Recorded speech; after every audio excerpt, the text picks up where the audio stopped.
Everyone, welcome to episode number 2 of the Creator's Flow, brought to you by Wilford's Leather Co. I'm your host, Ethan Williams. So whether you're tuning in from your workshop, your studio, or just enjoying us on your daily commute, get ready to be immersed in conversation that celebrates the tactile beauty of leather and the boundless creativity it sparks. In today's episode, everybody, I got Chris Otwell coming in. He's all the way out of Texas. He makes these beautiful, beautiful Nike sneakers. I'm having a conversation with him today about the craft, about the lifestyle, about everything. Oh, you'll see. You'll see what we're talking about. So without further ado, let's introduce Chris, man. How's it going? What's up, buddy? Doing good. Yeah, how's your week been? It's been good. Been busy, but good. One of those weeks. Yeah. Did you make anything? Yeah, actually, I just got started on a pair of Jordan 1 lows last night. So I'm just kind of feeling my way through those. I have a particular method I use when I make, so it's slow but steady type, situation. Like what's like the method is just slow piecing it together, or is there's a certain way that you do it different than everyone else? I don't know so much different, but I try to not, plan for anything. I'll have like a general colorway, maybe like I'm real big on neutrals. So Okay. I try not to, pre-plan it too much. So when I get going on it, I just kind of let the project take me where it takes me. Are the shoes pretty new for you, or? They are. I actually started. I kind of started picking up stuff for them last year, probably around a year or so ago, and I knew the process was going to be labor intensive as far as all the different steps you have to do, and it's kind of a scary process, honestly. There's so many different kinds of leather work to do. Yep. Anyways, I put it off for a long time, and I had a lot of people cheering me on in the background. They said, "Man, you need to really, try to get on the sneakers." Just kept on and on, and finally I decided, you know what, I'm gonna dive in on it. So I did, and I started back. I think it was around April, and I'm on my 6th pair now. No doubt, eh? And you're just making it for just custom orders, whoever reaches out to you through Insta. Yeah, pretty much. I've had a couple guys locally hit me up, and matter of fact, I've got one this time's going to be a local. But yeah, I mean, if somebody's interested in them, feel free to hit me up on Instagram, DM me. If you want to, kind of figure out a direction you want to go on them or a certain style, I'm welcome to anything. I've probably got, man, I'm gonna say at least 200 or 300 types of leather on hand. So I've always got plenty of stuff to choose from. That's always nice having a selection of leather, eh? Yeah, I'm kind of that way with I do woodworking, metalwork, paint, and different things, and I always like to have materials on hand. That way, I don't have to stop. Once I get in my workflow, I can just go with it. Yep. And here's your for anyone who's listening over Spotify or whatever podcast. I have the video up right now of Chris's Instagram profile. Chris, can you see it? Yeah, I can. Awesome. So out of these makes right here, which is your favorite one? Man, the ones that you're just kind of scrolling over right now that have the white python toe, those were pretty much my favorite ones, man. I called those the Burberry Travis Scotts. I sold them locally a couple weeks ago, and man, those were just I don't know, they really spoke to me with the colorway and all that. So, and everybody that's seen them liked them. Yeah, no shit. Well, the Python, like it's different, right? It's cool. Yeah, it is. Now, the latest build that I done that's got the hair on hide, a lot of people went crazy on those. So that's another one. It would be really close between the two. Was that a customer that came to you and said, "Hey, I want hair on hide," or was that your imagination said, "Hey, I think this would look cool"? He didn't really have a direction. He told me just cook on them, do what I wanted to do. Yeah. And I shot him, and I like that when people do that. It's very important, But yeah, so I sent him a picture of some hair on hide that I had, and he jumped on that. He was very interested in it. So He left it No up to me shit. where it went and how it went and all that. But yeah, so they turned out really nice. Matter of fact, I entered them in a upcoming sneaker test that's coming up. So we'll see how they Cool. do. Nike's not reaching out to you, sending some lawsuits your way? Not yet. I think the deal with that, I speak with a lot of makers on here, and so Yeah. if you buy a pair of Nikes and you deconstruct them and use the soles, that's really the only part that I need. I Yeah. tell people it would be no different if you owned a Ford truck and you took the Ford wheels off of it and put a set of custom wheels on it. You still own the Ford truck, you're just customizing it. So that's basically Fair what we're enough. doing with these sneakers. I also figure like it's still like publicity for them. Oh, It's still sure. branding Oh, for them, sure. right? Yeah, and I'm sure they're picking up on some styling cues along the way from different, builders. It's free advertisement, like you said. Yeah. I mean that is the thing, is I mean you see all around crafters kind of making the same thing over and over, and there gets to be like, hey, you copied my design or I copied your design or whatever it may be. But everyone, like even the big brands, Yep, they're seeing what's good out there and they're copying the yep. same thing, you know? I try to not do that. I try to kind of use my own style, with colorways and different Yeah. textures on leathers, different types of leathers. So, so far I've been, pretty successful. It's kind of staying away from everybody else's styles. Yeah, I mean you got to stand out in a way, right? Sure. Yep. Now, can you tell me a bit about yourself, Chris? Like some background. You're in Texas, right? Yeah, so I live in Northeast Texas. I was born and raised here. I work for the Department of Defense. I've been with them for Okay. 23 years. So, yeah, man, I've got three kids. Two are grown and gone. I've got a daughter that's in high school. Just started driving recently, so that's been an adventure. Um, but yeah, man, it's just I'm out in Texas burning up with the rest of the Texans.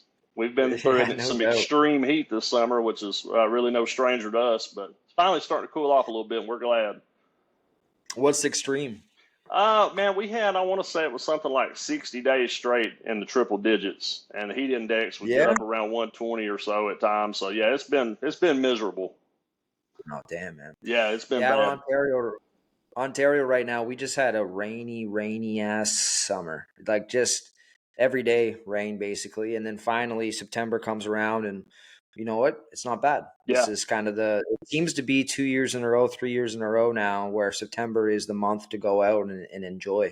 Yeah, that's normally when we start cooling down. Normally it's around the 1st of October before we start really feeling fall top temperatures. But actually this week we've had the lows were in the 60s, so that was really nice. And we've had a little bit Yep. of rain in the last week or so. I think we've got like a half inch here, so the grass kind of greened Yep. up. I Oh actually yeah. mowed my grass earlier, so that was fun after not having to fool with it for a month. It was a dust storm, so. Yep. That's nice. Um. So whereabouts in Texas did you say? Did you say a city or a town? Yeah, I live in a little town called Texarkana. It's in the like if Pitt. you go Texarkana. Okay. Yeah, it's as far east and then north as you can go. It's right on the Yeah. Arkansas, Louisiana line, basically. Okay.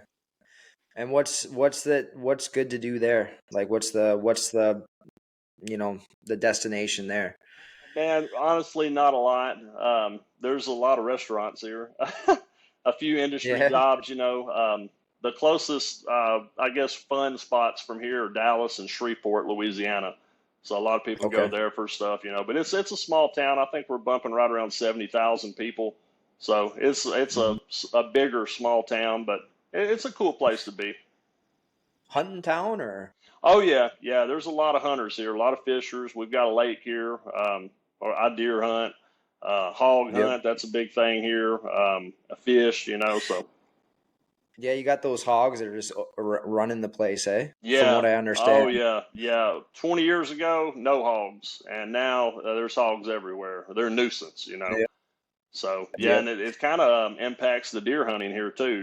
They'll run the deer off. So No, yeah, that's fair. yep. That's fair. Yeah, I've been meaning to get into hunting this year. My brother just got into it. I got a bunch of buddies who've been doing it since they were young kids, but so it's one of those things where I got to find the time to go out, get my license and all that jazz, and actually buy the gear, learn how to do it, go out with the friends. But hopefully next year I can get around to it. It's fun, man. When you get into it, you'll get into it. It's really fun. Probably around 5 or 6 years ago started bow hunting, first time in my life, Oh yeah. and I really enjoy that. That's a lot of fun. What's your enjoyment out of it compared to rifle hunting? It's just a more intimate hunt. You're closer with the animals. You know, the bow's not going to shoot as far as a rifle, so you've got to, really be aware of your scent and your movement and, your camouflage and all that kind of stuff. And it opens earlier, so it's a little bit different of a season. It's more of the fall versus winter hunt. It's really fun. Really, it's a good time. So you can hunt for longer then throughout the season too. Correct. Yep. You can get about another, I want to say, probably 30, 45 days. Oh, no doubt. That makes it worth it then. Oh yeah. Do you wanna go through one of the links that you sent me? Sure. Now these are the guys that you watch that inspire you to create the shoes, to do the tooling, to do all that jazz, right? Yeah. Yeah, a All right, couple let me of them, pull. the shoe guys. Sorry, I bumped my tripod, but the shoe guys, they've been a couple that have really helped me on my kind of shoemaking journey, and kind of Yep. mentored me a lot. And they've got some really cool stuff. Definitely masters of the craft. So we got Fondo del Sacco. Correct. Is that right? Yep. And what's he doing here? So he built those. He kind of based those around a cigar kind of top look, and he took Yep. cigar wrappers and laminated them and made the swoosh out of them. I thought it was really neat. He used a lot of high-end leathers, some python, different stuff on it. Of course, French cap, I believe, is what he lined them with. Just a really clean shoe, and he's got a bunch that are like that. Yeah, that is nice. And he's got the python skin too, from the looks of it as well. Yeah, he's Or what got. is that? Yeah, I believe it's python on the medial, lateral, and then the toe box has also got it. The quarters. Now, have you worked with any alligator skin yet? I have. A matter of fact, I've got some. I'm hoping I won on an auction last night. But yeah, I've worked with python. I've worked with alligator, whip snake, stingray, shell cordovon. I'm sure you're probably familiar with that, and Yeah, a yeah. hundred other Do you different. say stingray? Yeah, so I actually had a piece of stingray that I'd done. I think it was a wallet or something a while back with. Um, Done some ostrich. I've used that ostrich leg. That's kind of a neat skin Yep. to work with. What was the stingray like? Hard. Yeah, it's Yeah, hard I and can imagine. kind of hard to sew through. I had done some research on it before I started fooling with it, and everybody said you could break your stitching irons with it, so you got to be very, very careful with it. No shit. Yeah. And is it as hard as the alligator, or I can imagine Uh, alligator's got to be pretty hardy too. well, the alligator, actually, the way they tan it, it's not near as hard as you would think it would be, and you can get it done differently. The one that I'm trying to win on this auction, it's a new buck. Which is also Okay. a kind of a neat story. So when I started doing leather work, it was all veg tan. I was doing all the tooling and stuff, and still do that. But Yep. I didn't care anything about suedes or nubucks or anything like that. Now I kind of gravitate towards those more so than the just regular veg tan stuff. I guess just your style of work changes as you kind of progress through your crafting or whatever, and like anything else. So you're gravitating more towards the suede than the nubuck? Yeah, the suedes and nubucks lately, man, I've really kind of grabbed onto those. I don't know, they're really fun to work with for doing the sneakers, especially. It seems like they're Yeah. easier to last and stretch them around your last and all that.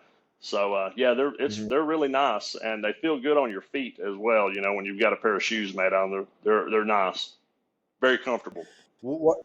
What's the time commitment for a pair of shoes?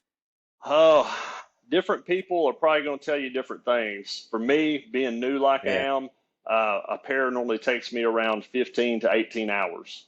I have actually timed myself. I hand sew the soles. The rest of the stuff I'm, using a machine to stitch. The soles alone take me Hmm. about 3 hours to sew. So it's time consuming. And there's a lot of Yeah, process.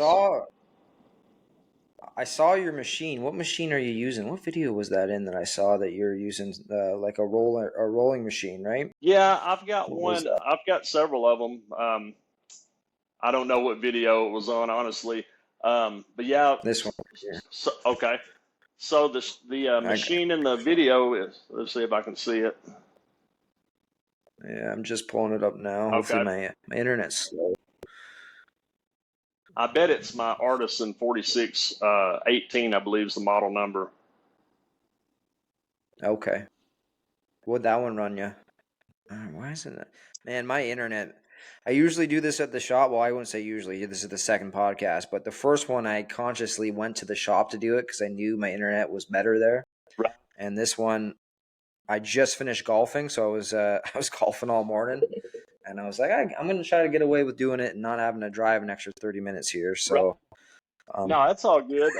But yeah, that machine, I want to say it's right around maybe 2 grand shipped to me or something like that. Could have been a little bit cheaper. They're out of yep, California. I'm in Texas, and man, I love the machine. It's just a breeze to use. It's a very smooth operating yep, machine. Really, really nice. I've got another industrial machine. It's a cylinder arm. It's a cowboy machine, and I like it too. It's a totally different machine for totally different stuff. I mainly use it for belts and things like that anymore, but also killer yep. machine. Those machines are great for making tote bags or whatever type of bag, eh? Oh yeah, yeah, definitely. I've made several totes. I've made a couple of duffel bags, clutches, little purses and stuff for women. Um, I've been Yep. pretty balanced on things that I've made. I really enjoy building different stuff, and I really enjoy building things that I create the pattern for, start to finish. Um, Hmm. I like that. Yeah, there's the shoes I was talking about. Yep. Yeah, I think at the beginning of this video, no, what's the next one? Did I skip ahead? Where was it? It was this one. No, that's a picture. Oh, the internet. Here we're suffering internet problems here. Yeah, I believe Here, it is this that right one. here. Yeah, Yeah.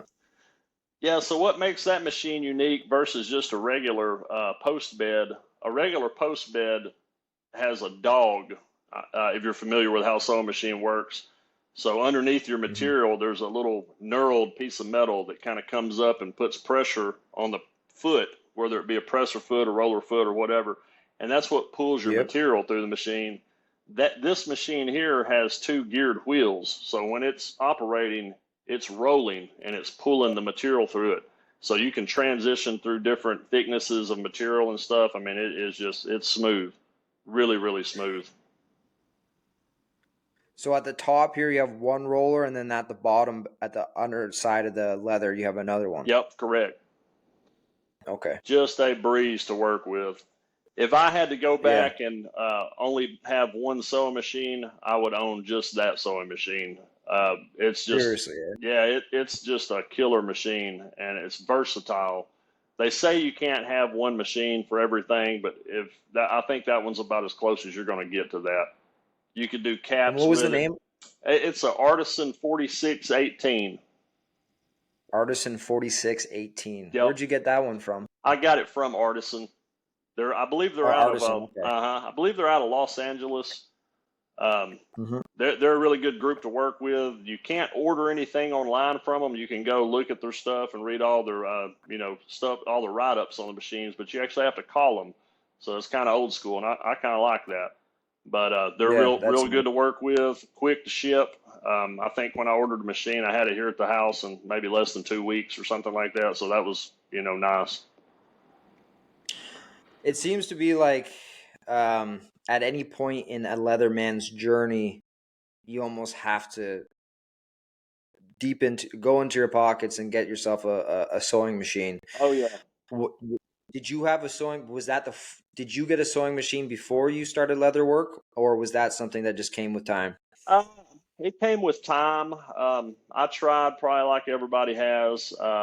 my grandmother had an industrial Singer, I believe it's a 3115 sewing machine. And I had read some stuff that you could kind of convert those to do leather work. So, of course, I tried that. And it works, and you can make them work. But it didn't take Yep. long. I decided I needed one that was built specifically for leather. And probably like a Yep. lot of people do, I got probably the wrong machine for what I was needing a machine for. And that was the cowboy machine. And it set for a long time. I would sew stuff, like totes or belts or something with it. But I do a lot of wallets. That's a thing that a lot of people get through me. And I hand Yep. sewed most of those for a long, long time, and still hand sew a lot of them, honestly. But they're just fast for me, and I've done so many of them. But had I had the Artisan 4618 back then, I would have probably used it. The deal with the cowboy machine, you can't the tension on it. You can't get the tension down low enough to use a thinner thread. So that's kind of what you run into with sewing machines. It's not always bigger is better type thing. Sometimes bigger is too Yep. much. Yep. But like I said, I still use it for holsters and belts and things like that for my heavy work. Love the machine. Probably keep it forever. Type deal. So. Yeah, exactly. Yeah, I went out and got the Leatherwork sewing machine, just like that starter machine by Sailrite. I Uh-huh. think you know the one I'm talking Oh about? yeah. Yep. Yeah. It's fine, but I started getting into tote bags, Yep. and if I'm dealing with anything larger than, I mean, even if I'm dealing with a 4-ounce leather, I cannot make the gussets for the life of me, and I'm actually breaking needles, Yep. Yep. So Yeah. I kind That of have to. that machine you're talking about is a flatbed, correct? Yep. Yep. Yeah. That kind of runs into trouble with totes and different things where Yep. you've got to go internal with it. Yeah, it's a big pain in the ass. Now, part of me wants to go out and buy like a Texo. So I'm pulling it up right now. So this is the one that I'm using right now. Yep. The Tandy, like Tandy retails it. Um, Actually, I got it. So this Sailrite and Tandy, they kind of did a little collaboration on this one and made it into a nice leather working machine. It is a great machine for starting. Don't get me Oh, wrong. definitely. Yeah, I'm not happy though. Like, there's something to do with if you're making a card holder, a passport holder, a leather wallet, anything like that. Hand stitching just looks so much cleaner, Oh yeah, I agree. right? And then, so what? Okay, so do you want to sacrifice time for quality? No, I want quality. It doesn't matter how long it's going to take. Right. Now, going forward to tote bag making. Okay, well, this is where something I'm going to turn out. Doesn't really matter if I got this thread that doesn't look that good. I'm turning out the bag, right? So you're not sacrificing quality for time there. You're catching up on some time. You're making a bag. Problem with using this Sailrite machine is it doesn't have the arm, right? Right. So I've been looking into either getting a Texo or a Cobra. Yeah, a lot of guys use the Cobras and Texos, and I've heard nothing but good things about both. Yeah, I believe Yep. they're both really solid machines. If I can sway you in Yeah. one direction, look into post arm or post bed machines. I wanted to say post arm. I'm thinking cylinder arm. Post bed machine. Yeah, check it out. That hat you've got on, perfect for hat patches too. Tote bags. You can do anything. They make guides for them. For wallets and things like that. They're a really No doubt. versatile machine, man. For real. Yeah. Yeah, that's another great like calling out this hat. I see a lot of guys making they have some great businesses making these hats, custom hats. Yep. I've been looking into how can I make that a part of my business? I don't really know. The problem is you do everything Yeah. and then you don't do anything at the Right. end of it. Do you know Right. what I mean? Right. Yeah. So you got to Sometimes it's focus better. on one thing. Yeah. Sometimes for advertisement type stuff, it's better to farm that out to somebody. Yeah. Yep. Yep. Yeah, I started off with making, like, I had a brand called Trill Good, and I was doing just small leather goods, doing some custom orders. Really tried to make it so that way I had like my lineup, my totes, my wallets, my things like that. And then the supply side took off one month. I think it was a February, and I was getting just a ton of orders, just a shit ton of orders. I was like, okay, I gotta focus on one thing. I can't be here. I can't be there because if I'm doing both, nothing's good enough. Yeah. So move over to the leather supply. This seems to be working. We'll see how far I can take it, right? So that's kind of where I'm at now. That sounds very similar to I do a lot of business with District Leather Supply. Are you familiar with them Yep. guys? And Yep. Bill, the owner, he had a similar story, and he went from his basement to a small warehouse, and now they're in a quite a bit larger warehouse. And same thing, he started off doing like watch straps and things like that. Decided that Yep. he wanted to supply leather in bigger, he could buy it in bigger bulk prices, and had more than he needed probably, so decided to offload some of it and started selling it. Well, that side of it took Yep. off, and now he pretty much just does that. So Yeah, I like those guys. Like I aspire to be similar to them. Now they've got a pretty wide selection now. They've been doing it for quite some time now, hasn't it been? yeah, I think they just celebrated their anniversary. I want to say it was 6 or 7 years, something like that. Yeah. I picked up Yep. with them probably around 4 years ago. So I Mhm. seen him when he had moved to his first shop. I wasn't there for the basement days, but yeah, they've got a very large variety of leather. Yeah. Probably, I'm gonna say 80% of the leather I have on hand came from them. I do their live Hmm. sales Tuesdays and Thursdays, which I've been vacant from them a lot here lately because my daughter plays volleyball, so we've been volleyballing. Um, but yeah, man, excellent deals. There's a lot of good stuff to pick up. A lot of one-off stuff, which is kind of neat too. So I like that. Yeah. Yeah, no, I like I always want to reach out to those companies and say, "Hey, so like how did you get started? Like what was your supply like? What was your range of leather?" Because that's always a struggle of how do you want to service your customers, right? Do you want to have same day shipping? Do you want to have a huge range of leather? The issue is once you get started off, I mean, it's hard to have that huge supply like District does. Right. Now, have you ran into OA? Have you done any shopping with OA? They're out of Saskatchewan there in Yeah. Canada. So I won a contest with them probably around a year or so ago for like $100 gift Yeah. card, and it was just a deal, a random selection on Instagram type deal. But when and I hate to admit this, but I ended up giving the gift card away because of the shipping. At that time, man, shipping was ridiculous. I could have Yeah. probably bought $30 worth of stuff, and the rest would have went on shipping type deal. So I figured somebody that lived Well, in Canada or up closer to that area probably could utilize it better than I could. well, that's a pretty nice thing to do. What year was that? Uh, I want to say it was last year. It might have been year before Yeah. last, somewhere in that range. Yeah.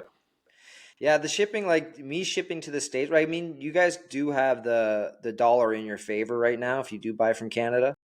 Um, but I think my minimum shipping to the States right now is $45. Oh, And I don't know if that's good or if that's bad. Like from your experience, what was the OA price at the time last year? man, I want to say it was like 60 or 70 bucks. It was Yeah. expensive, which I've run into Yeah, some yeah. other pricey shipping costs recently too from Mexico. I deal with a lady out Yep. of Mexico on some supplies, and it's ridiculous as well. Now it does get here fast. When she ships, I get it 2 days later, which I'm fairly close to Mexico too. Yeah, exactly. Exactly. And you're the furthest away from Canada Right, right, pretty well. right.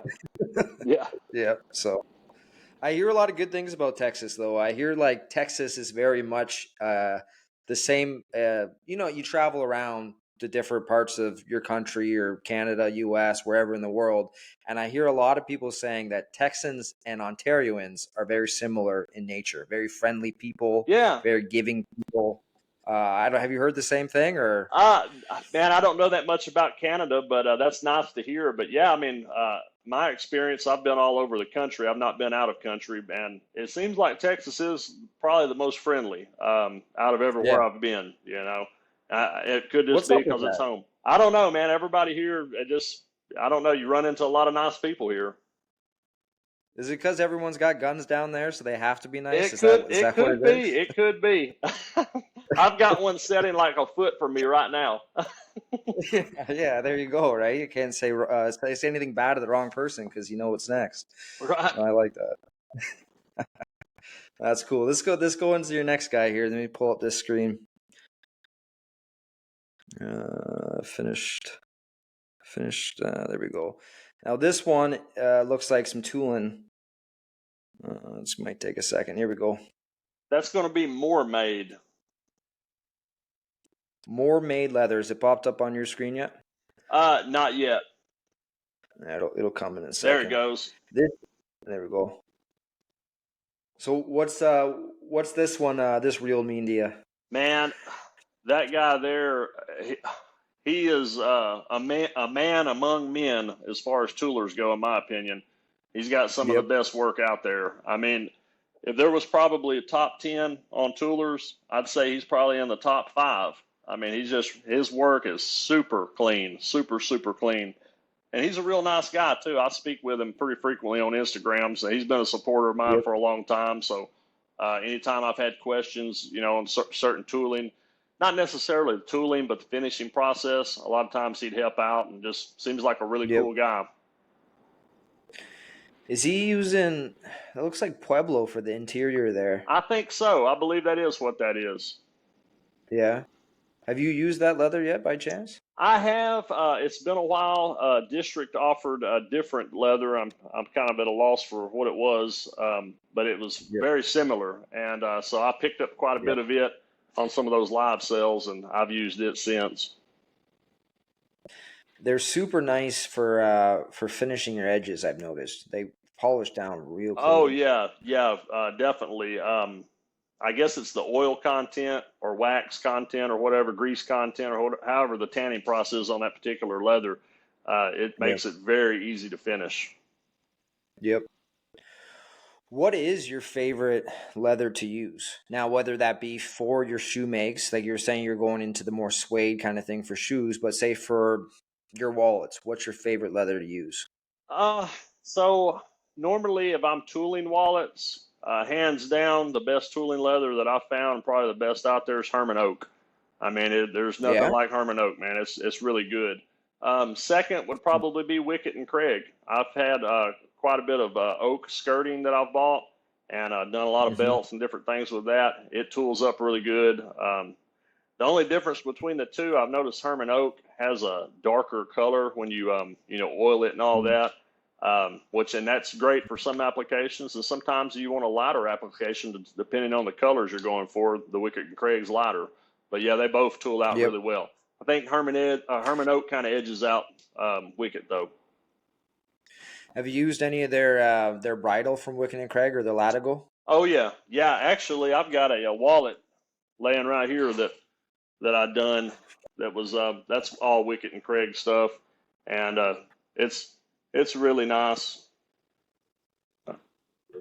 Know how well it's picking up on the camera, but yeah, man, they've got some really nice leathers.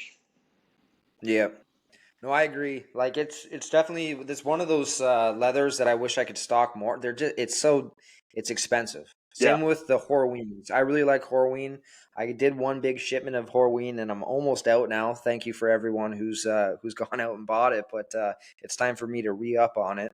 And same with the Wickett and Craig bridle, Latigo. They're milled hides, really nice as well. I don't know if you've had. Yep. Yeah, I've dealt with a lot of different Wickett and Craigs, mainly through District Leather Supply. They've get in, I don't know how many pallets at a time and sell them on their live sales. I've bought, I don't know, probably in excess of 20 or 30 sides from them, and I've got no complaints, man. It's great to work with. Yep. District also does a lot of panels too, which I hear from crafters they really appreciate because they don't go. You go to Tandy, you have to buy full hides, right? Yep. Yeah, everybody kind of hates on Tandy. And probably 90% of everybody got their teeth cut, on Tandy leather. I know I did, and most everybody I've talked to, there's a Tandy location somewhere close to them, and they've got tools from them or leather or whatever. And man, I can't hate on them for that. Now, once you get a little bit more involved in it, you're going to gravitate to better tools and better leathers and all that. That's just kind of the nature of it. Yep. And you know what? I can totally imagine at a scale that they're operating on, selling panels is got to be an inventory nightmare. Oh, yeah, I could imagine. Yeah. All right, let me let's pull up this last reel that you sent. Which these ones look like they're straight out of Nike. Like this looks like their designs right here. Yeah, that's Patrick Hope, man. He's a friend of mine. He goes by Patrick3115 on Instagram. He's got a business called Kick Rocks Customs, and we met on Instagram, met on the live sales through DLS, and he's mentored me on the shoes, man. I got to give him major shout out for that. I didn't take any classes or anything. I just kind of stumbled into it, and he was one of the guys that he said, "Man, you ought to start doing shoes. I know you'd be good at it, yada yada yada." And I said, "Man, that looks like a Yep. lot of process to me. You know, it's for somebody that's never done it." And I dug in on YouTube, watched quite a few YouTube videos, and failed a few times, like you do, you know, putting things together. And between him and Johnny Fondo Del Sacco, they helped me out and kind of got me where I'm at now, and I'm doing really good with them. Yep. What's it's not up yet, but what's that looks like a certificate he's sharing at the very beginning there. I think that may be, he went through some classes through, I believe it was Shoe Surgeon. And Okay. yeah, so he actually has had some formal training on shoe building. And a lot Yep. of guys have done that. I actually at one point in time had kind of planned on going out District Leather Supply. Shout out to District Leather Supply again. They were Yep. offering classes there for a little bit, and I think they still do. And just the timing of it, it seemed like every time I could kind of get freed up to go, something would pop up, and just never could make it out there. So, but yeah, so a lot of guys have went through Shoe Surgeon. There's another. I can't think of the name of it, another big name that does classes and stuff. Normally in larger cities, I think probably the closest to me maybe would be Houston, where they're offered from time to time. Um, Yep. but yeah, man, it's a thing, you know. You mentioned getting started there. When you first got started, how much money did you waste on buying leather? Was it a lot of, did you just go all in and say, I'm Ooh, gonna buy everything and see what's good, I know, or were you a little bit more meticulous with it? man. That's kind of a loaded question for me. I spent $11,000 last year on leather, so There you go. Yeah, I guess it depends on what you want to call wasting. But I that's how do you know, know right there. yeah. So when I first started, there's a company called Maverick Leather. I'm not sure if you're familiar with it. Okay. And they've got some really good Yep. deals on leather. And I seen a hide that I really thought was cool, and it was a crazy horse. I know what it is now, but at the time I didn't know, you know. And I was like, oh, I got to have that. So I got it, Yep. and it came in. It's a beautiful piece of leather, but it was totally not what I needed for building wallets at the time. Is what I was wanting something for, and I was, you know, new to it, didn't know exactly what the ounces, you know, were and all that different stuff and the thicknesses and all that. So you Yep. make a few of those mistakes, you'll learn from them pretty quick. And that was another thing that drew me to those live sales. You know, if you're looking on a website and you see a piece of leather, you know, it's a still photo, and you can only tell Yep. so much about that as far as the color, the texture, the thickness, you know, the firmness of it, and all that. So getting on those lives and those guys holding that leather up and moving it, and you know, you can kind of tell a lot about, you know, the firmness of it, the sheen of it, different color, you know, color tones and all that type of stuff. So that was a game changer for me. Yeah, the firmness and the temper, that's the biggest thing for me when it comes to crafting is Oh, what's definitely. because you can get a 3 ounce, and if it's a soft temper because the picture, doesn't show that Right. characteristic, then you're not making what you want to make. You No. got to figure out something new, Yeah, right? you're going to build a purse or something with it at that point instead of a wallet, you know. Yeah, I've ran into that Exactly. early on, and luckily rebounded from it. And I've used some of those leathers I thought I never would use. I've used them. Yep. Another thing, like I Yep. was saying earlier on the suede, you know, I picked up some of those early on through some of those live sales, and I was like, man, what am I going to do with these? And then came Hmm. the sneakers, and I like to say I'd rather almost use the suede as I would veg tan or chrome tan leathers anymore. Hmm. What's your number one biggest botched make that you're like, I would, do you know, like what's that regret make that you said it's gonna go into a shoebox or it's gonna go into the drawer and it's just gonna be there? Mm. Man, I've had a few of those probably along the way. Most recently, I built a pair of Dunks, Nike Mhm. Dunks. Matter of fact, I've got the revised version of it here. But when I started building these shoes, it was my second pair of shoes, my first pair of Dunks. Well, there's a Mhm. sew line right through here, and when you're lining everything up and gluing it and sewing it, I thought two of the pieces fit together one way, and they didn't. They fit together a different way. So I was probably 6 hours in on the build and had totally screwed it up, So I had to throw them to the Yep. side and start over again. But that's for me and probably a lot of people. I learned from that. There's no better way for me to learn a lesson than to mess something up because, it's hands on and I've wasted some money, I've wasted some time and all that type of stuff. So it helps me. Yep. Did do you keep all your mistakes, or do you throw them out? So far I keep them. I guess if it was Yeah. something small, I may throw it away. That particular pair of shoes that I was working, I've still got it here somewhere. It's a good Yep. tool for me. I have a lot of people come through my shop.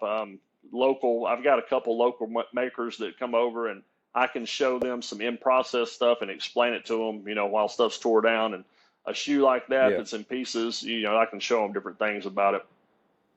Mhm. Mhm. That's all. I'm going to go ahead and share my screen again. I got a pick that I want to go over, and this pick right here is uh, is something that I thought was just showcases all the magic you can do with leather. And I see people making art, like wall art out of leather, piecing things together, making pictures. This is another example. I'm not sure if you can see it on your screen yet, but he or she is making a whale purse, Oh wow. which I think that's just what you can do with leather is phenomenal, right? The what you can make anything that's in your mind. And this is just a showcasing of that. Um, Something that I've been wanting to do is kind of go outside of my bounds and make something different. And I would say this is a testament to different. Yeah, I would say so. And I'm with you, man. Leather is so versatile. I mean, there's so many different types of leather, different textures of leather, firmness levels of leather, Yep. and so many different things you can build from it. And it's a Yep. renewable resource. Where Mhm. the world is consuming beef, daily. And Yep. something's got to be done with those hides, and it's something that will always and has always been a sustainable, renewable resource. So it's a really good thing. You ever get those people who are totally against it reaching out to you, shaming you a little bit for using leather? I haven't, but I've seen videos of it, online, and I don't know. It just kind of to me seems kind of redundant for anybody to think that way. I mean, like I say, we're eating beef. Something's got to happen with the skin. It's either that or fill a landfill up and have to dispose of them or whatever. That's exactly it, And right? It's leather's hard been to. around for thousands of years. They've used it for shoes and clothing, tents. You name it. So. Yep. Yeah, no, exactly. It's one of those materials that's been used and is going to continue to be used because it's just got a great structure to it. I Yeah. mean, you can't beat leather as a material, Yep, and if in my it's opinion. if it's taken care of, I mean, it can last Yep. for long, long time, long, long time. Conditioned, Yep. and kept dry and not in a super humid or whatever type of climate. It'll last forever. Now you said that. Did you say that your grandmother was your grandmother the person that got you into crafting with your hands? That's kind of hard to say. I've never been asked that, but so my grandmother, she's been passed away for 20 years, 30 years or so, but Yep. she was a seamstress, and so Yeah. she sewed. And when I was a kid, she had one of the old Singer sewing machines that had the treadle. I remember pushing the little foot pedal on it as a kid, and I was always around it. Um, Yep. I guess probably as far as crafting is concerned, my dad has always been kind of a jack of all trades. So I've seen Okay. him growing up, working on different stuff, doing carpentry work and different things, and Mhm. I kind of gravitated towards that as a young adult, and like I said Mhm. earlier, I do woodworking and metal work and all kinds of other Yep. stuff, and it's always interested me. If it was something I could do, I like to do it, and there's nothing more appealing to me or more fulfilling, to like these shoes that I'm working on now, or furniture that I've built in the past. Somebody come in the house and say, "Oh, Mhm. I like that table. Where'd you get that table at?" And I saw I built that. And they're like, "Wow, you built Yeah. that?" That's Yeah, it just kind of feels good too, it's kind doesn't of it? cool, Yeah. and it's neat to Yep. know that you can do that, and I firmly believe anybody can do that. Right now Yep. in humanity, this point in time, uh, with YouTube and the resources that we have out there, if somebody wants to do something, they can do it. I mean, it's an easy time to be great at something. Yep. So it's fair to say that you've always been working with your hands ever since you were even a kid, Oh and it's yeah. kind of led you down the path. Oh, Yeah. oh, definitely. Yeah. I started probably working, as a kid mowing grass and stuff at probably like 10 or 12 years old, but I got a full-time Yep. job when I was 13, and I've been Mhm. working ever since, so, but I like to work. S- Was it you don't like to work? Sorry. No, I do like to work. Oh yeah. If I'm not Yeah. working, Yeah. I feel like I should be, I just like being Yep. productive. I Yep. guess I'm I a hear you on that. workaholic. I don't know, but it's just something I enjoy doing.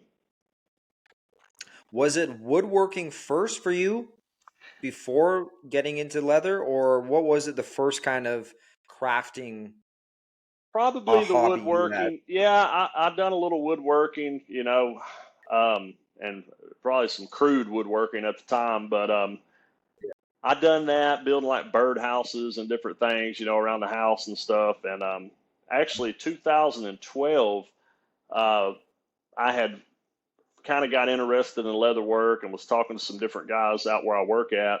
And one of them, he said, "Man, I've been doing leather work for 30 years." And I said, "Really?" And he brought some of his tools and let me try it out, and got really interested in it, and then got bored with it really fast. And I was busy, Mm. just with life. My kids were a lot smaller back then and all that. And I just put everything up. And I think it was in 2018 or 2019, another guy that I worked with, he got into leather work, and he was bringing projects and showing them to me. I was like, "Man, that's making me want to get all my stuff back out." So Yeah. I did, and that time it got serious. I Yeah. Yeah. started taking a lot of orders on, and at the time I was doing leather work in my dining room, and that lasted for about probably 16 or 18 months. And my wife she's like, "Hey, we got too much stuff in here." I'd already bought a sewing machine, actually two sewing machines at that time. And I built a shop in 2020 and moved everything out here. And I've been going ever since. What was it from woodworking to leather work? What transferable skills do you think there were?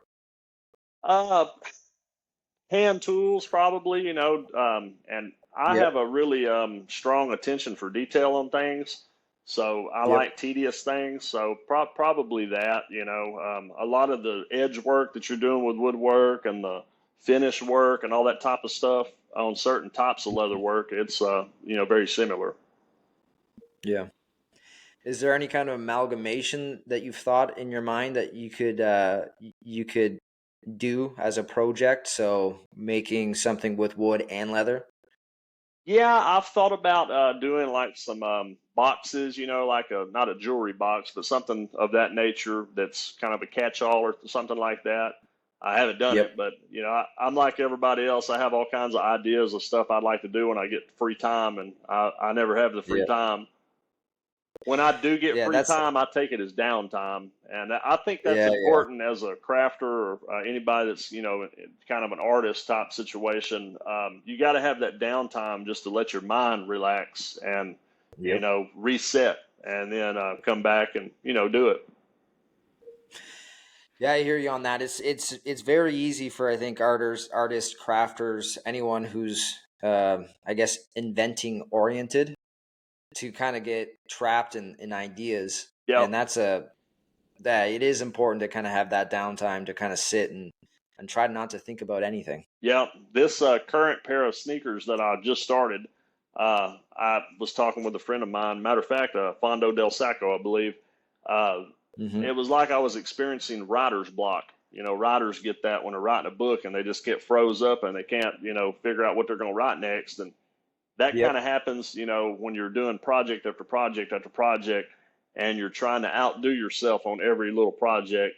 So I Mm-hmm. kind of run into that with some of the colorways. And, like I said earlier, when I go into a project, I like to just go into it blind and whatever I kind of feel at the time, unless somebody has, sometimes I get requests on what color of this or that or whatever. But if it's Yep. something where it's just up to me, I'll roll into it and just kind of feel my way into the project. And it seems to flow better like that for myself. How do you commit to customers when they reach out to you? Like, do you give them a firm timeline, or do you say, "Hey, this could take me a month, it could take me two"? Are you pretty loose with it? Normally I'm pretty loose unless they've got a tight deadline.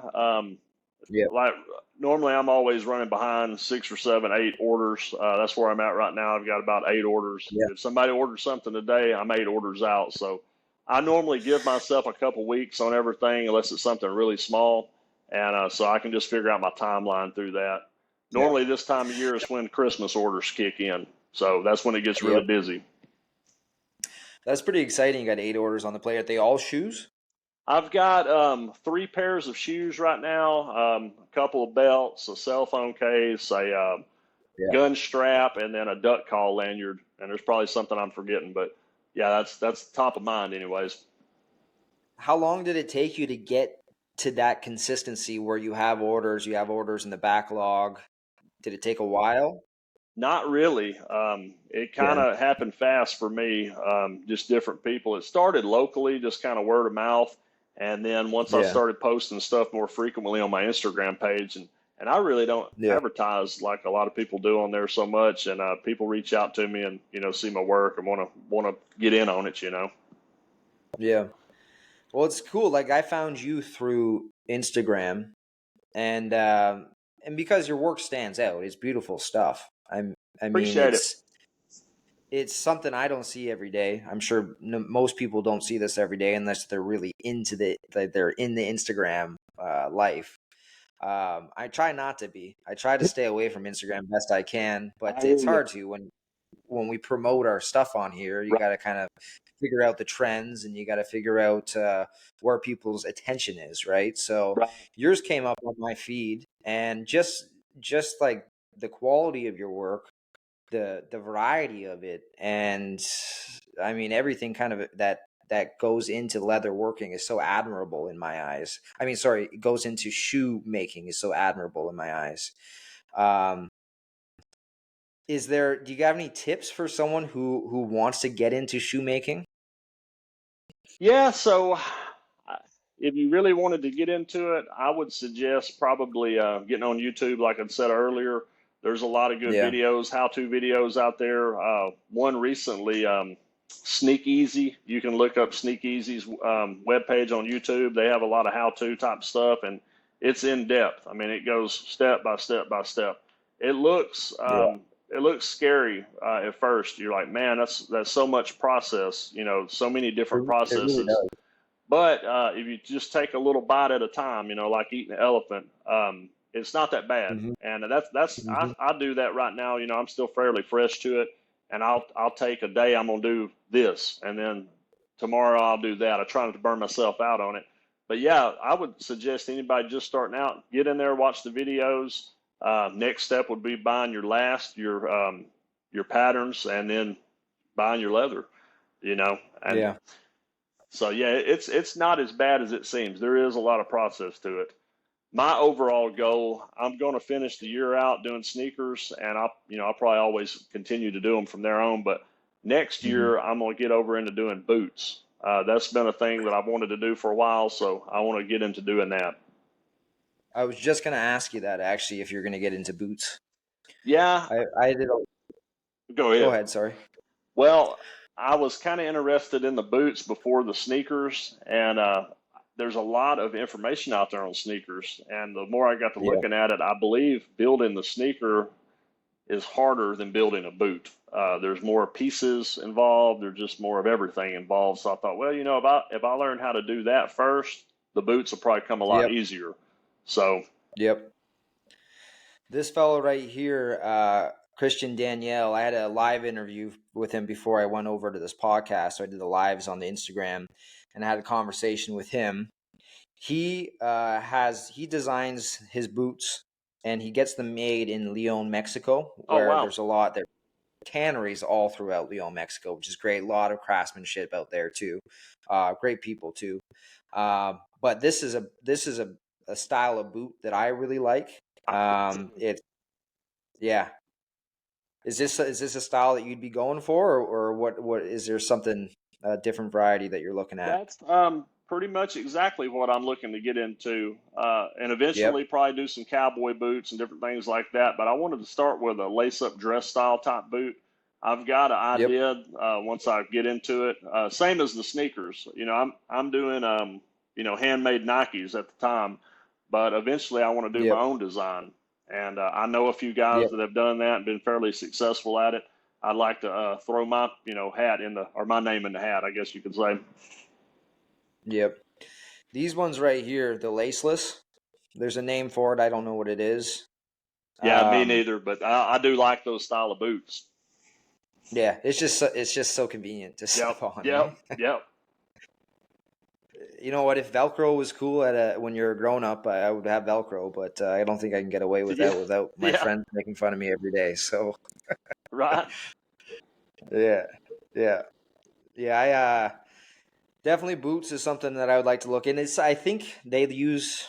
I want to say 5 ounce would be probably suitable for boots. Yeah, that probably What's your maybe a little lighter than that, but certain parts of it would probably be 5 ounce. Yep. I know lasting, anytime you're going to get into lasting anything, the lighter the better. I mean, not too light, but 5 ounces will probably be really tough, which I'm sure people do it. And lasting is the process of curling it over, right? Correct. That's when you take the hull of the shoe and stretch it around a mold and tack it to the bottom of it and it Mhm. gets its shape that way. A last Yep. is basically a mold of a foot, basically. Okay. Where do you get your bases? The I guess what? last. No, for yeah, that too. But I'm thinking, what's the soles? So most of the time, I pick them up off of StockX. It's a website a lot of people are familiar with. They sell all kinds of stuff, all kinds of sneakers. But if somebody has a sneaker in mind, a colorway in mind, and I know I need to get something with a brown bottom or something like that, I'll get on there and Yep. source out a brown bottom, sneaker and buy it. And normally get it pretty fast. Going through Nike to get a sneaker anymore is really hard and it's really hit or miss. They just people suck them up really fast, especially something What do that's you an mean? exclusive sneaker. What do you mean going to Nike? Like just literally going to their website? Yeah, going to their website. Yeah, if you go to their website, sometimes you can get them, sometimes you can't. But StockX, you can normally get them, and sometimes you can look out and get them a little below retail, so that's helpful. So the actual soles, you can go to Nike and Well, you can get you're buying the shoe, you're, you're buying the shoe, taking it apart right? and putting it back together, Right, basically. right. Yeah, and that's a whole nother process, deconstructing that shoe and getting that sole off of there intact and not, distorting it, destroying it, and all that. So, like I say, there is a ton of process involved. How do you go about selling something that if you were to get it from Nike, not StockX, because you're paying what $150, $200 for a shoe Oh, just to bring it off the racks to get oh it to yeah, your house, right? oh yeah, yeah. That's the first part that when you're pricing a job like that. So you've got the shoe that you're harvesting the sole, 120, $150. Then you're looking at a Mm-hmm. last. All right. So every shoe, every person's foot's different. You wear a size 10, I wear a size 12. Well, the last is going to be different. You need a size 10, you need a size 12. There's another Mm-hmm. 100, $120, depending on where you get them at. I've seen them higher than that. Then you've Yep. got to get the pattern. That's another thing. Depending on where you get them at, it could be anywhere from $80 up to $200, depending on who's making the pattern. And not all patterns are created equally. I can tell you, some of them are better Yep. than others. Right now, I've been using Sneakeasy's patterns. and they haven't missed yet, man. They've been really, really solid. Yeah. So shout out to Sneakeasy. But Sneaky. next, yep, sneakeasy.com. But Okay. so next you would be looking at your foams. So inside of the sneaker, you're going to have a couple of different thicknesses of foams for your heel counter or your collar, and then your tongue's Yep. going to have some Mhm. liner material, depending on whether you want to use a mesh liner or you may want to use a lambskin liner or whatever. And like I said, Okay. your leathers and all that type of stuff. It can get expensive really fast. A lot of guys that are building sneakers out there, they start them at around $1,000. No shit, eh? Yeah, they're expensive. Can you resell on this type of site, Stock Easy? I don't believe anybody sells their customs on there. Those are more just stock Nikes that people are, reselling or whatever. There's got to be a site out there though that people kind of like Etsy in a sense where it's specific to custom sneakers. There could be. I don't know. I've never searched it. Yeah. I know a few, different custom builders online, and most of those, they operate through Facebook or Instagram. Some of them have websites. It's Yep. a very niche thing, I would say. When I've explained to people, because kind of my circle of friends and stuff are like, man, those are expensive, and I said, well, Yep. shoes are kind of like baseball cards or anything else, that people collect. You find the Collectibles. people that, Yeah. yeah, you find the people that are really interested in the sneakers and they want something that nobody else has, they're going to, Yep. they'll pay for it. Mine are no different than some of these other guys that are making them. When I build a pair, there's not another pair like that on earth. Yep. Yeah, there's a certain feeling you get when you dig into there's what's the word I'm looking for? There's that memory you get from the past where whether it be shoes, Nostalgia. baseball card, nostalgic. Yeah, Mm-hmm. that's the one right there. Yep. Yeah. I remember I was always the kid that my mom used to always tell me if I even when I was in a push stroller that if I walked or sorry if I was getting pushed beside a shoe rack I'd be screaming in the cart. Uh, And to this day I love shoes. yeah, Whatever it is, I've always loved them. I'm the same way, man.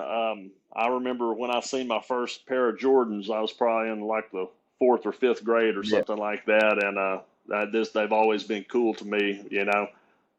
I didn't Yep. know back then that I would be building them, but at that time I would draw pictures of them, and I thought that was cool. Yep. Yeah, it's so you our artistry design, that's something that's been in your kind of your DNA since you're a young man. Yeah, when I was all through school, high school, and stuff like that, I took art classes and things. I've always been interested in, sketch art and stuff like that. I'm not that good Yep. at it, but I enjoy, doing it. I'm good when it comes to like a kid. I can impress a third grader, but I've Sure, always sure. enjoyed that kind of stuff. But Yeah. It is a relaxation. I've just got back into design. So I just got this 3D printer.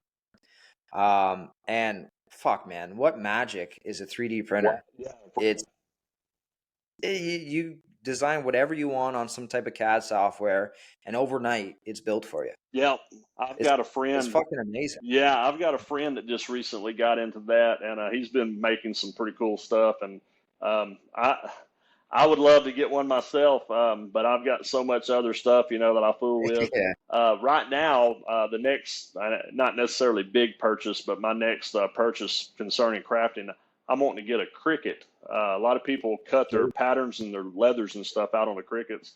I'm still doing everything Yep. by hand like that, so I have to trace everything out and cut everything out. It's time consuming. Cricut would make Yep. it a lot easier. So sometime soon, I'm gonna get one. Cool. I like that. The Sneakeasy, I was just on the site there. I was looking at the templates. I'm gonna pull it back up here. Yeah, so a fun Uh, fact about the Sneakeasy site, that lasting post, that's a tool to hold the shoe, when you're building it and, taking your shoe off the last and all that. I yep. actually produce those for Sneakeasy, so that's a kind of a neat thing. Okay. Okay. You produce it exclusively for Sneakeasy? Yeah, yep. If So you get one these for right here? him, no, that's the last. I'm talking about the lasting post. It'll just be like a Oh, oh, silver, look like a pipe on a piece of plate. okay. Where would I find that? Tools, maybe? That right there. That's you, eh? Yep. Every one of Wow, those man. come out of my shop. So That's awesome. That's really cool. I'm yeah, gonna put that on. I'm gonna share that everywhere. That's freaking awesome. I appreciate it, How man. do you how do how do you go about this? So you got a welder in the shop. Oh yeah, yeah. I've got basically a full-blown fab shop on the other side of this wall here, so I do all that Yeah. type of stuff. Matter of fact, later on this evening, I'm gonna be doing a little machine work. So, but yeah, I do all kinds of stuff. All of my shop benches and just different fixtures, tables, and all that type of stuff. I build all of them in house. I've got, I think it's 13 pieces of furniture in my house that I built. So I'm all about building stuff. I'm Bob the Builder out here. That's awesome. How big's the shop then? It's got to be a pretty good It's size. it's 30 by 60, but I've built it Mhm. tall enough where I've got a mezzanine over the top of my head right here, so I've done that for storage. This is the second Yep. shop that I've owned. The first one didn't have that, and I knew when I built this one that I would want that. Yep. That's cool. That's really cool. Yeah, I'm right now I have a building there in Ingersoll that's what is it? It's about 1,500 square feet, I would say. And it's a good size. It's a great shop for retail and hides. I've been trying to get it to a point where I can have like be open from this time to this time, Yep. say.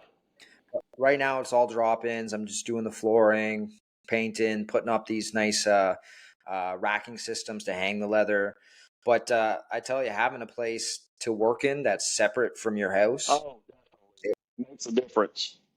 it really does. Now, at the same time, I found that when it's time to go home and I'm at the house, I have an idea in my mind. Well, shit, now I can't do it. I'm Yeah. not going to go back to the shop. So, also having a place at your house, I'm finding I need to get. It's super important just when those ideas do come into your mind. Okay, I can actually do something right now. I got free time. Let's go out and do it. Yeah. Have you found that at all, Oh, or? definitely. I looked at a storefront probably around 6 or 8 months ago. To thought about possibly getting into doing some furnishings, put my leather work and stuff on display and all that type of stuff. And I had the same Yep. train of thought on it. And that was something I was going to ask. So, do you use yours as a storefront as well, or is it just for shipping type situation? It's once I'm done the renos, like people, I do have drop-ins maybe once every other day. I'll have a new customer come in. They'll just contact me. I'll say, yep, whenever time, I'll meet you there. So it's not, I still also work a full-time job, right? So I can't be open from 9 to 5. Yeah, same.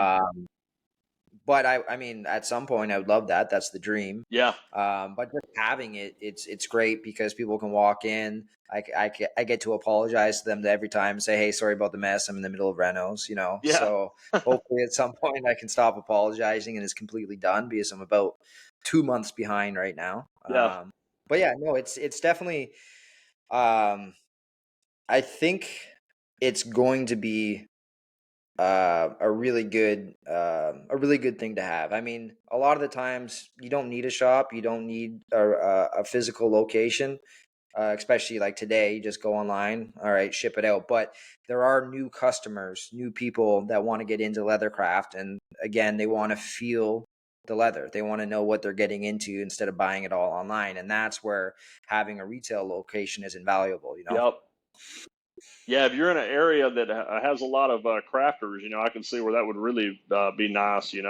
For me, Yep. like I said earlier, the closest place to actually put my hands on some leather was Shreveport, Louisiana. So it's about an hour and a half for me, and Yep. have to make the trip. It was kind of a thing at the time, but if I'd had one closer, I'd have went to it. Yep. I've got Yep. another friend that sells leather, faux leather. I'm not sure you're familiar. I think his is mainly online, but I bought some pieces from him. He's got some really Yep. nice stuff, but he's just shipping. I don't think he's got a retail spot. But Yep. super nice hides. I've got some very very high end leathers from him. Really really nice Hmm. stuff. So What's the how it so you, it sounds like you're you get a lot of inspiration from the other guys that you follow. You seem to have a lot of communication with them. What's the competitiveness in sneakers, or is it just all the same? It's just like leather crafting. Everyone's here to help everybody. That's how it's felt for me personally. I've told everybody that would listen, as far as leather craft's concerned and sneaker craft, everybody Yeah. has been such a just a really nice part of a community to be involved in. Yep. I've never had anybody, that was kind of ugly with me or anything like that. Anytime I've had Yep. a question, people answered it. It's just a really neat thing to be a part of. And I think Yep. it's such a niche thing still. There's so much out there for everybody. I don't think there's a whole lot of competition necessarily. Not to say that, some of us aren't competing against one another on these little contests and things like that, but it's all in good Sure. fun, type deal. Sure. Yeah, I think about that all the time where I'm in a business where you want the customers to come to you. You want to supply the customers, but at the same time, I don't have what OA has. I don't have what District has, and maybe in some cases they don't have what I have, right? So it's good to just be able to say, "Hey, sorry, I'm not carrying it. OA though, go over to them. Yeah. Great guy."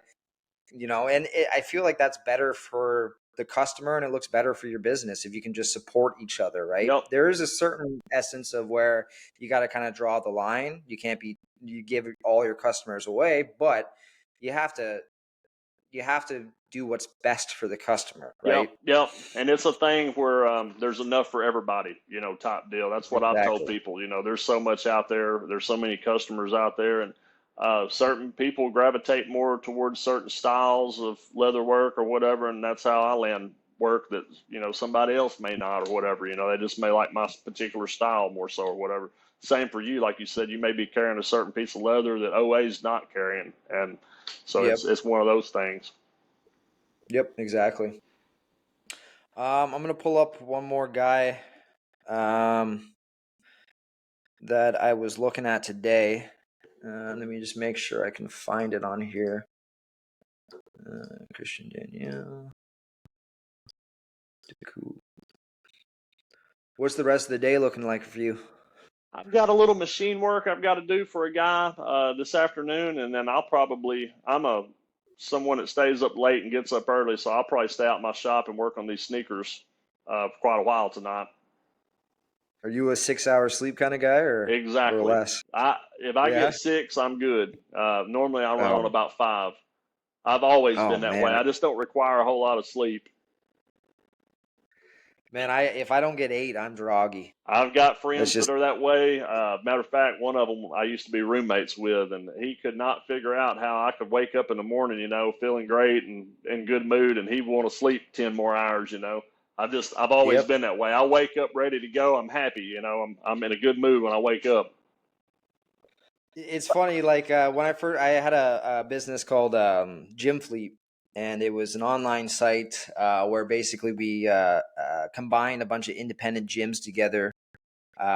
Where if you were a member at one, you get access to another, kind of like a franchise would have, right? But Mm, they weren't franchised. We're amalgamating them together so that way members could get access in different cities. And this this is when I was, I guess, my early 20s, and my thought process was I need to get less sleep because I got so much to do. But it ended up kind of ruining my daily life. yeah, And I got to get used to sleeping 6 hours and 5 hours, but my body just didn't want that. yeah, And it took me some years to figure out, okay, it's not what everyone wants. It's not that entrepreneur mindset of you gotta work all day, work all night, stay up late, get up early. I mean, that's not real. You gotta get what your body wants, yeah. you know? Everybody's different. I tell people that, as far as your amount required type deal. My deal was Yep. sleeping. I have such a hard time shutting my mind down in the evening times. If I'm working on a project, I'm just and normally when I start something, I've built it 75 times by the time I get going on it because I think it Yep. out, a lot of times. And anyways, I've recently started using a sleep aid called melatonin. It's a natural thing. You're probably familiar with it. Yep. Anyways, really helps. You take it. I take a low milligram dose. It shuts my mind down. Within 15 minutes, I can shut down and go to sleep. And get a good night's sleep, not wake up 2 or 3 times in the middle of the night. Now you're gonna think I'm crazy, but the first time I did melatonin, I was hallucinating at night. Oh wow. Second time I did melatonin, I was hallucinating at night. Oh wow. Whatever it is in melatonin, not hallucinating, but like you're awake but you're asleep and you're having these wild ass dreams. I have experienced that. Night terrors. I was just talking with a friend of Yeah, mine about that the other day. That's terrifying. yeah, yep, yeah. Melatonin for that does it for me. So now I just take what is it? The magnesium. So I Yeah. make sure I have some magnesium throughout the day, and that seems to be good for helping me sleep. Um, all right, Chris. Here, I wanted to show you this make right here. This is by STR Handmade, Shell Cordovan, and Leathercraft. This guy, I'm not sure where he's out of. I think he's out of the States as well. But he is just a solid crafter that I've been following as soon as I got into crafting. Yeah, that's cool. Um, I'll have to look him up. yeah, yeah, he makes some pretty cool, really clean stuff. Looks like he's using the Pueblo on this one. Yep. You see that clip? How well it burnishes up. Yep. Damn, I love Yep. La Pueblo. Yeah, Yeah, and he does offer.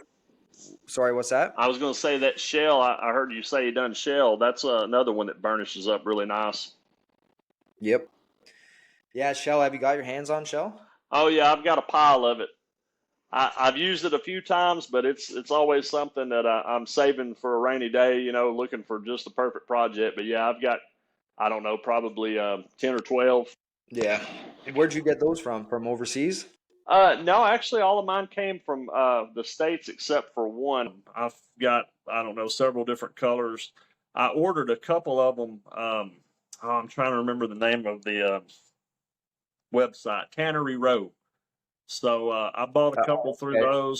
through those guys, and then I got some more district landed. Some it's probably been close to a year ago now, and they were cutting some pretty good deals on it back then. So I got quite a few from them. The Tannery Row, that's from Horween. Then I think they're partnered. I think From so. what I understand. Yeah, I think so. Yeah. And they're a great Yeah. business, a great bunch to work with. The only thing I can say about them, it's sometimes it's a kind of a lengthy process. It takes a little while to get it, but I mean, Yeah. you're getting it straight from the source, basically. Well, yeah, that's fresh out, really. Yep, yep. Shell is just a magnificent leather to work with. That's another one. When I have to price something out, using Shell, I have to explain, the process and why it's as expensive as it is, because Shell Cordovan's an expensive material to work with. Yep.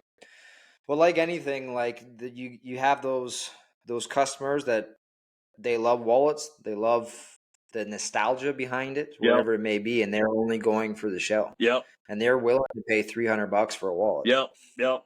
I actually built a wallet for a friend of mine on Instagram last year, and it was kind of a trade that we had done. And I got to stitching it, and one of the stitches kind of went sideways, and I was like, "Man, I can't do it." I'm gonna have to rebuild it. So when you make that mistake, just like I was saying earlier, you learn from those mistakes, those expensive Yeah, mistakes.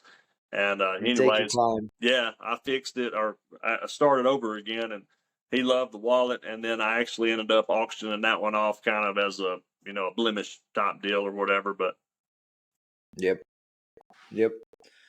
So what's next for you, Chris? You're gonna get into those boots. You're gonna keep making the Nikes.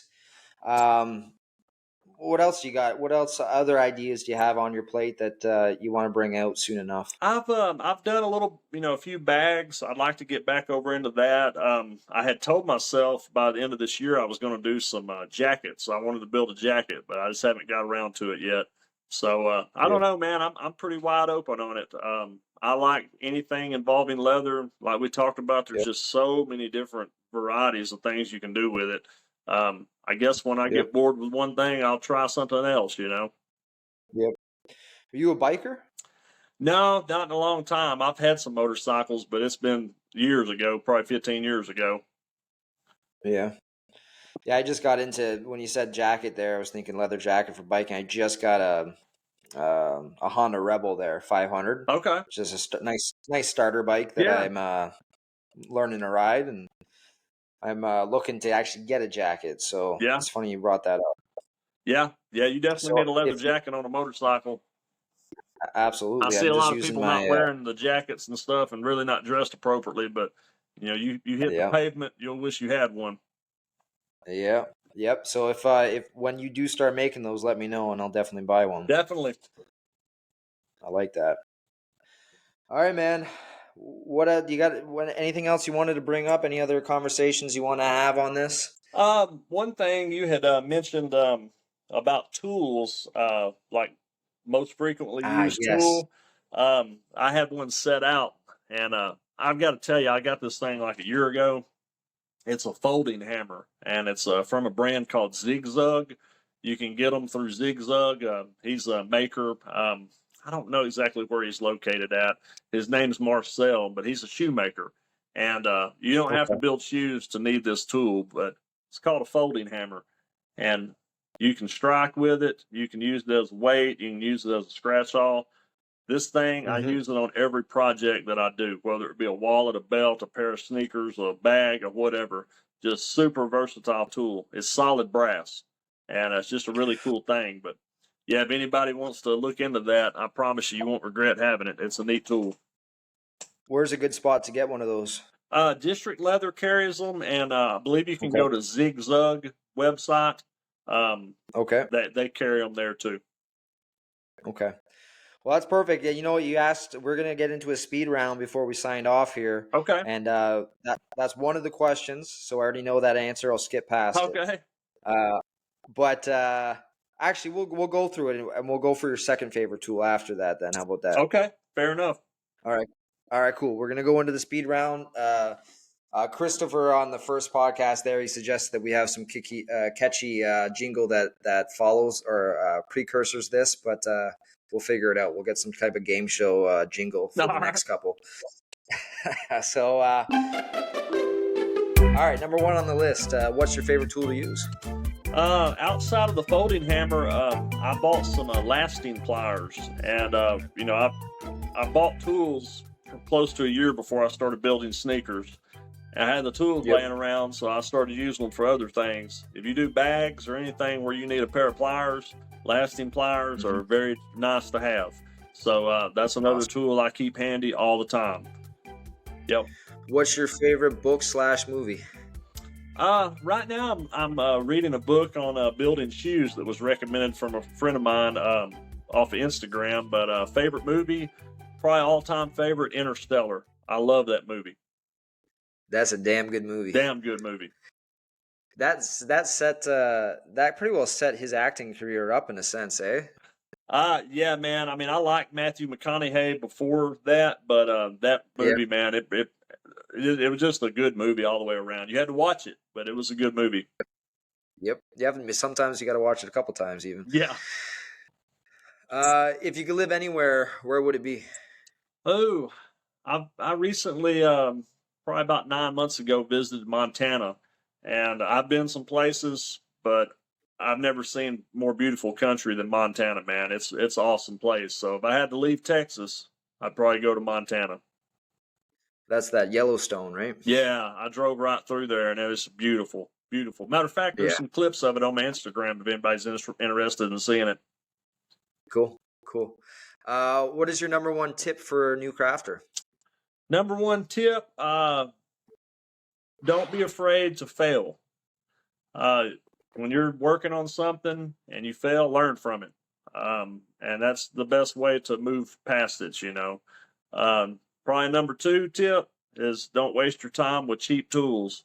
Go ahead and if you're going to get into it, go ahead and buy you a good set of tools, no matter what that tool is, make sure you get some good ones. I do a lot of tooling.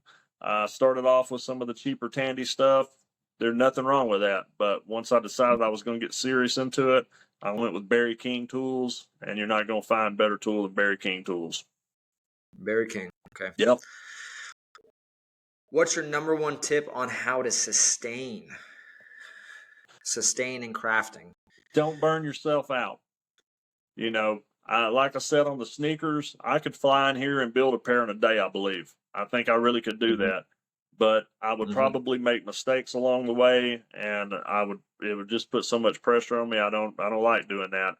I've always looked at leathercraft as kind of something I like to do. I don't want to make a job out of it. And, if you burn yourself out on something, that's a good way to make a job out of something as well, So just take it as it comes, go slow with it. What's your opinion on when people say, if you find something you love doing, you'll never work a day in your life? Is that a phrase that sticks to you? From the sounds of it, that's not something that sticks to you. I think there's some truth in that, but I think even when you love something, you're still going to work at it. Like I said earlier in the podcast, I like to work. So if I'm not working, I'm resting and trying to figure out what I'm going to work on next. But yeah, there's some truth to that. Awesome. Well, Chris, thank you for joining me. I appreciate you having me. What's that? I said I appreciate you having me. Absolutely. I hope I hear your own podcast soon. Yeah, man, that may be a reality sometime soon. I'd like that. I'd like that a lot. All right, man. I appreciate it. I'm going to go ahead and stop recording, and I'll chat with you in a second after I press stop. Cool. All right. Thank you for joining us on this leather-filled journey today. We hope you found inspiration and creativity in every word shared on this episode. If you enjoyed what you heard, don't forget to subscribe, rate this video, comment below. Your feedback fuels our passion to bring you more captivating stories from the world of leather crafting and artistry. And for even more leather magic and to stay up to date on our latest episodes, be sure to give us a follow on Instagram, Wilfred's Leather Co. Visit our website, wilfredsleatherco.ca. Subscribe to us on YouTube. And of course, you'll find in the show notes additional resources on ways to connect and links to what we spoke about in today's podcast. Remember, your creative journey with leather is boundless. So keep those ideas flowing, those tools clicking, and those stitches tight. Together, we're crafting a world where artistry knows no bounds. Until next time, fellow artisans, keep innovating, keep creating, and keep embracing the art of leather. This is Ethan Williams signing off the Creators Flow podcast.